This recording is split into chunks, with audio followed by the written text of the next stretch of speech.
All right.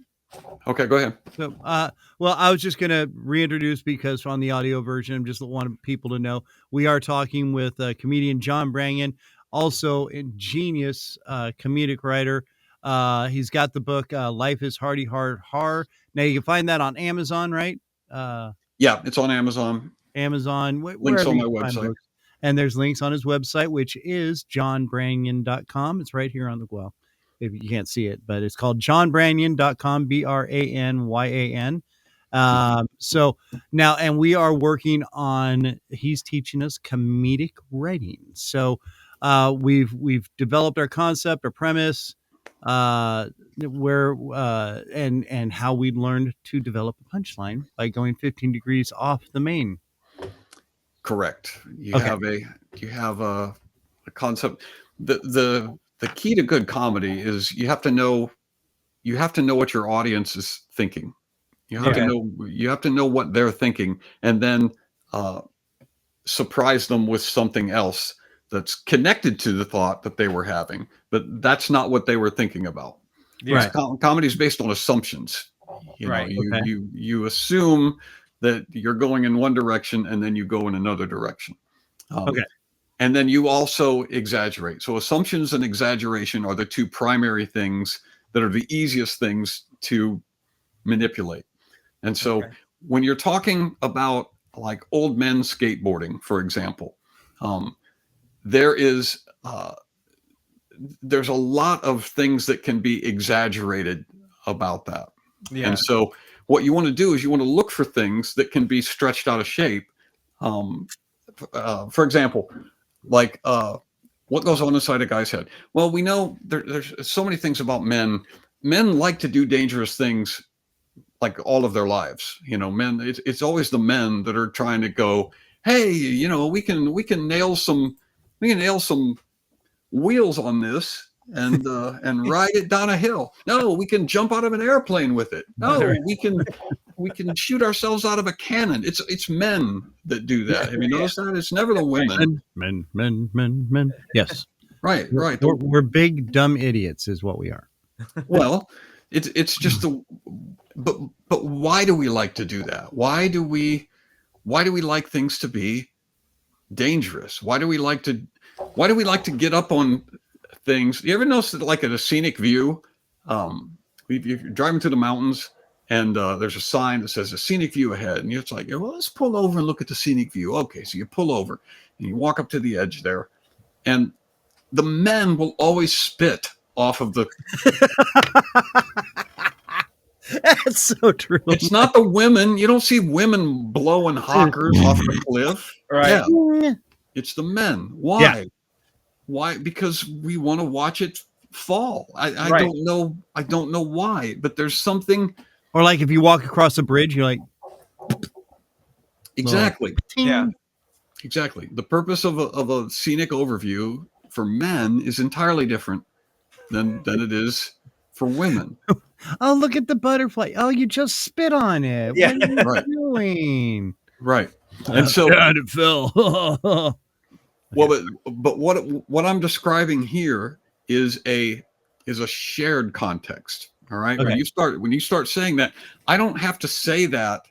I don't have to give any background to that. All I have to say is, for example, I have to say men and women treat scenic views differently. For men or for women, it's a photo opportunity. For men, it's an opportunity to see how far they can spit. Yeah. And that gets a laugh because everybody knows it's true. I don't have to bring them into that. And that's key. So there are things that are true about men that we can rely on when we start talking about skateboarding. Specifically, there's things about old men that we don't have to set it up. All we have to do is say the thing. For example, why would an old man go up on a skateboard? Well, because there's a kind of poetry in outrunning your own carefulness.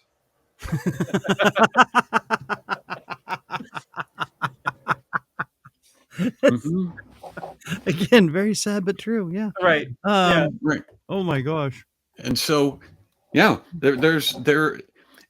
are these finished jokes? Probably not. No. But these are just the premises that are that you can I'm work getting on. from Starting to boil. Yeah. Oh, there, yeah. Ooh, nice analogy. Yeah. Thanks. All right. Bring So it let's do another premise. Okay. Why don't you pick one, Andy? All right. I still can't get old Christian skateboarding out of my head. Well, let's do it this way. Okay. Christian, you say one word to Andy, and then Andy, you say the first line that you think of based on that word. Okay. Puppy dog. It makes me want to play with my cat. Okay.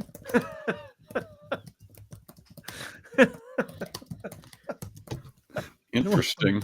The premise is puppies make me want to play with my cat. So just curious, Andy, if I said butterscotch, Would make me start a hate mail campaign to Butterfinger. okay.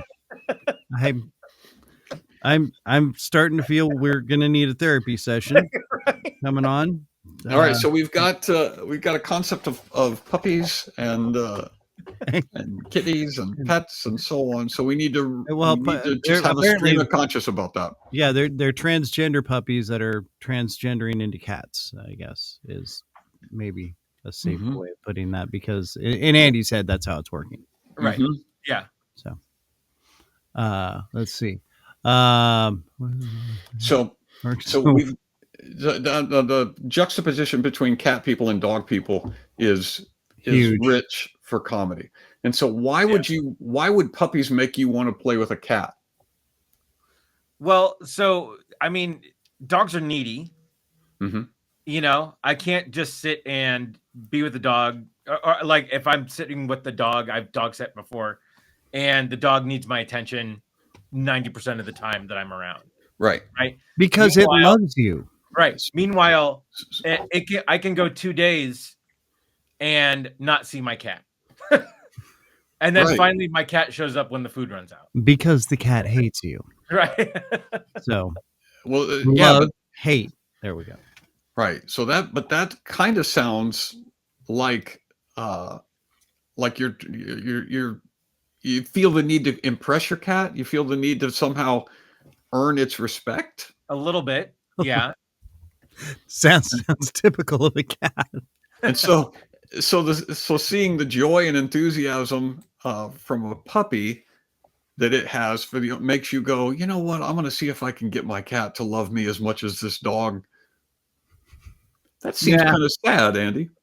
Doesn't it? Isn't it? Yeah. I mean, well, see, all I need to do is exist for a dog to be happy, apparently. Yes. But no, I do need to work for my cats. You know, I need to keep the food bowl up, and I need to, you know, like throw a feather at it every once in a while, and then it pretends to like me. Well, the thing is, like, a puppy wags its tail, and when a cat sees that, it files a complaint with HR. Right. This thing next to me is way too happy. I don't like it. Make it go away. Yeah, the cat is like the cat's the neighbor that always calls the cops on you when your music's too loud. There you go. It's the Mrs. Kravitz of animals. Yeah. And we just totally dated ourselves because that's from Bewitched. So now, okay, you got to remember also that dog backwards is God, cat backwards is tack. So that's because but taco cat backwards is taco cat.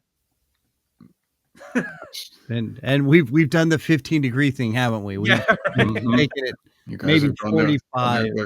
Gone their other direction. Yeah. But I would I think you've kind of got where we're going. I've given you the 30,000 foot view. When you're writing comedy, it's as simple as going, okay, what do I want to write about? Right. And then you just start making notes or observations up in your mind about what you see when you think about the particular topic. Cats have, there are so many things associated with cats. If I was just to ask you to give me things that you think about when I say the word cat, just what would they be? Just rattle them off. Stinky cat box. You got litter boxes. You've got the random hairball cough ups, hairballs. Now shredded furniture. I need to lock down all of my rubber bands because she eats all the rubber bands. She eats the rubber bands. Yeah. Right. So you got rubber bands. They got, and you've already mentioned that they are aloof. You've mentioned that they don't. That's a nice way of putting it. Has no concept of windows because she's constantly running into it because when there are birds flying in front of it. Right. Catnip is a thing that's associated with cats. Right. Yeah. Right. And so I would list those things. Okay. Because then you can make reference to any of them. Yeah. I'm amazed at how grounded this is in terms of just picking a concept and seeing what's associated with it and then finding the sort of the 15% diversion at the end. Right. I'm amazed that this is, I expected something completely different from the approach here, which is nuts, which is crazy.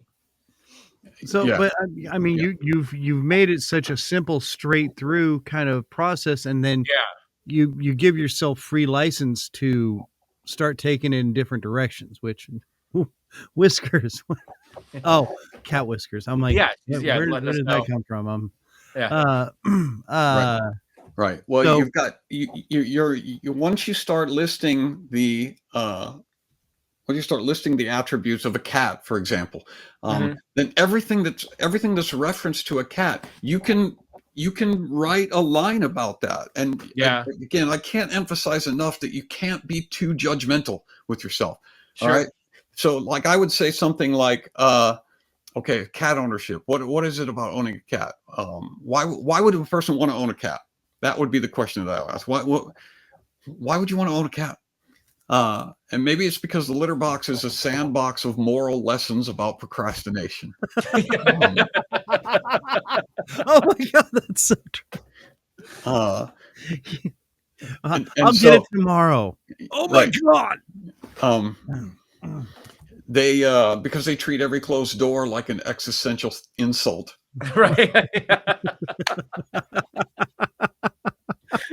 How about because the more expensive their cat bed is, the more committed they become to sleeping in your laundry basket. Yeah. Oh yeah. The more you give them some nice place to be, I'm gonna go over here and poop in your shoes. Yeah, Amazon delivery day is new bed day. Yeah, right.